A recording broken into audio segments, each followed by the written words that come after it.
What's up, guys? Hope everybody's having a good Sunday afternoon. It's a great day in South Carolina. It's sunny, muggy. The South gets really muggy for any of you guys who didn't know that. Anyways, I made a video this morning about withdrawing, tapering, things of that nature. This one's going to be a little bit about motivation and why you want to be clean. Of course, the end result is so you're not hooked on anything, and so you stop ruining your lives, you can save your finances. But along the way, you have to have a vision of where you want to go. You have to write down your goals. You have to write down why you're doing it. And you have to be about executing that end result. You have to be about execution. Okay, so I'm going to taper. Here's what I'm going to do. Here's how I'm going to execute it. And you have to find motivation. Along the way, I can help. But one of the biggest things that I found for myself in motivation was working out and working more, keeping my mind busy. You know, idle hands are the devil's workshop. I'm a firm believer in that. If you sit around all day and wallow in your sorrow, you're going to end up using again, especially in the early stages. You know, as time goes on, as time progresses, it does get easier. But in the very beginning stages, you're going to have to fill your time with something. You can't sit around. You have to find motivation. Whether it's going to Barnes and Nobles and reading books, whether it's going to the gym, whether it's, you know, going downtown and going on a walk, whether it's going over to a friend's house.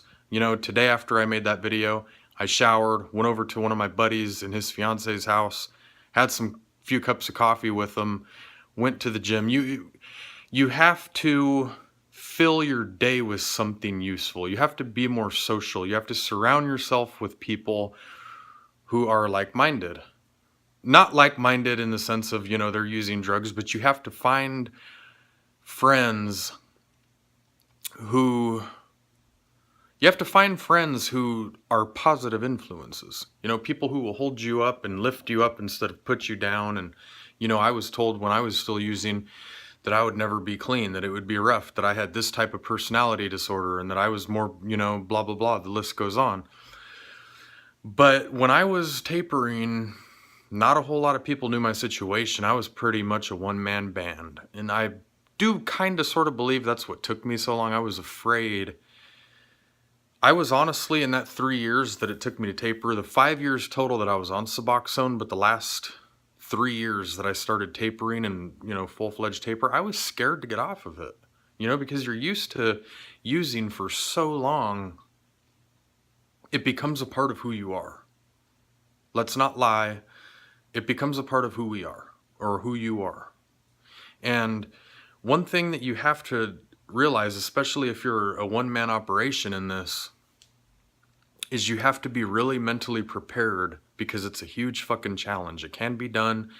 A lot of people, you know, when they think about tapering, it scares the shit out of them. But I assure you, it is not as scary as it seems. Once you start the process of tapering and going to the gym and making little changes to your diet, drinking a lot of water, working more hours, surrounding yourself with positive people, start reading every day. Start reading positive stuff. Start watching and listening to motivational videos, podcasts, audiobooks. Start filling your mind with good things, because for so long, myself included, when I used for 12 years, and that 5 years of Suboxone use, that includes that time. So, I mean, I used for about 11, 12 years, somewhere in there. But for so long, all the drugs and all the partying and all of this and all of that, we're so enamored with putting negative shit into our brains. You have to filter out that negative stuff by starting to slowly put positive things in there. You have to, you know, it's like, everybody knows this analogy. If you plant a seed, if you don't water it, it's useless. You know, you have to plant good seeds. You reap what you sow. I'm a firm believer in that. You have to put positive things in your mind to push out the negativity. Rid yourself of negative friends. I don't want to sound like the bad guy, but straight the fuck up. Rid yourself of negative family members. If they're bringing you down, from things that you want to accomplish, the dreams and the things that you desire, you have to get rid of them. I've done it. Here I stand at 30 years old, and I mean, I went over to a buddy and his fiance's house this morning. He's a really good friend of mine. I mean, I have a few close friends, but looking back on the last, since I stopped smoking pot, since I cleaned up off Suboxone, the last 2 to 3 years, I've lost a shitload of friends. And I come to find out that they weren't really friends. I'm fine with that. I have my girlfriend, love her to death. I have my mom, my sister, brother-in-law, 4 or 5 close friends. That's it. I go to work every day. I stay busy on the weekends. I travel a lot for work. You have to keep yourself busy and motivated. Nobody's going to do it for you. Nobody. We're going to have slip-ups too along the way. But you have to keep the end goal in mind every single day when you wake up. That little booklet that I showed, that's my little goals book and things that I want to do and accomplish that I wrote down. You have to take a picture of something and keep it on your phone as a screensaver and fuck what people think. On my work phone, I have a quote by Dave Ramsey: a budget is a passport to a healthy financial life. That is my home screensaver. And there's been, a few people who have seen it. Oh, what's that? Blah, blah, blah. Just, they don't understand. But you have to keep something in front of you, something positive in front of you. Write down, it doesn't even have to be 5 things that you accomplish. Write down 5 things that make you happy. Take a picture of it and put that on your phone as your screensaver. That way every fucking time, and the average person checks their phone between 50 and 150 times a day on average, you will see that positive message between 50 and 150 times a day. Just write down, I want to get clean. Take a picture of it, set that as your screensaver, and you will see that between 50 and 150 times a day. You have to filter out the negativity with positivity, and only you can do that. You have to find something that gets you so wired up and fired up about tapering and getting clean, about pursuing your goals, because life is too short to be strung out. That's something I had to come to the realization of. A doctor's not going to fucking do it for me. My mom's not going to do it for me. Sure, my mom will be there along the way for me. I love my mom to death. Love her to death. Great woman. But one of my biggest motivations for getting clean was the pain and the hurt that I put my mom through for so many years. I would honestly rather die from a car crash than a drug overdose. I would rather my mom get a phone call and say your son died from a car crash than your son died from a drug overdose. I think my mom would be able to cope a lot better if I died from a car crash than a drug overdose. You have to have I got clean, of course, for many various reasons, but you just have to motivate yourself and just say, fuck it, I'm done. I am sick and tired of living my life with a film under my tongue. I am done.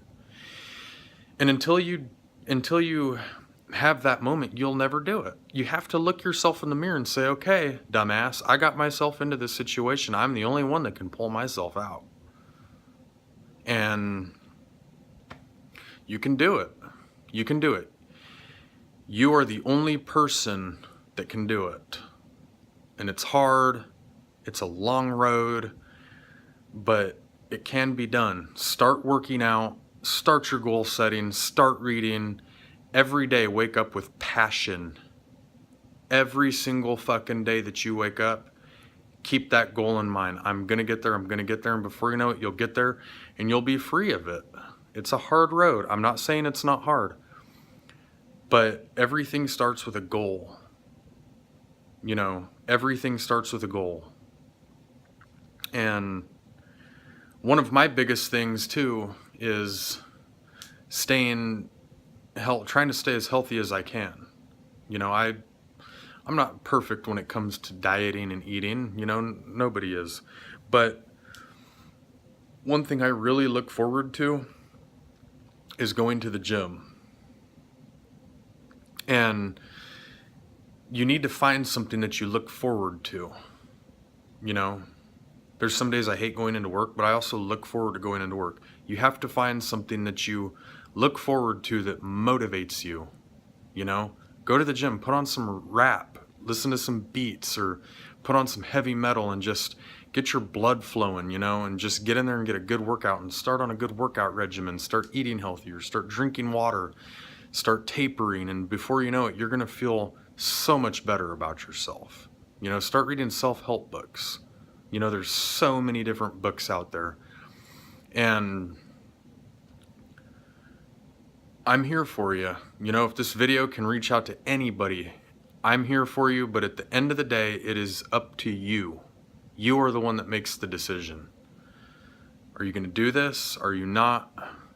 It's all up to you. You know, don't bullshit yourself. I did that for so long. I bullshitted myself. I lied to myself. I'm gonna do it, I'm gonna do it, I'm gonna do it. Well, I got news for you. Your doctor's not gonna do it because they want your money. You know, I can keep on going on and on and on about it, but the ultimate, at the end of the day, it's up to you. That's it. It's up to you. And I'm here for you, and I'm rooting for you, and I will continue to be here for you. And until then, until my next video, I hope everybody has a wonderful Sunday evening and a happy Monday tomorrow. Peace.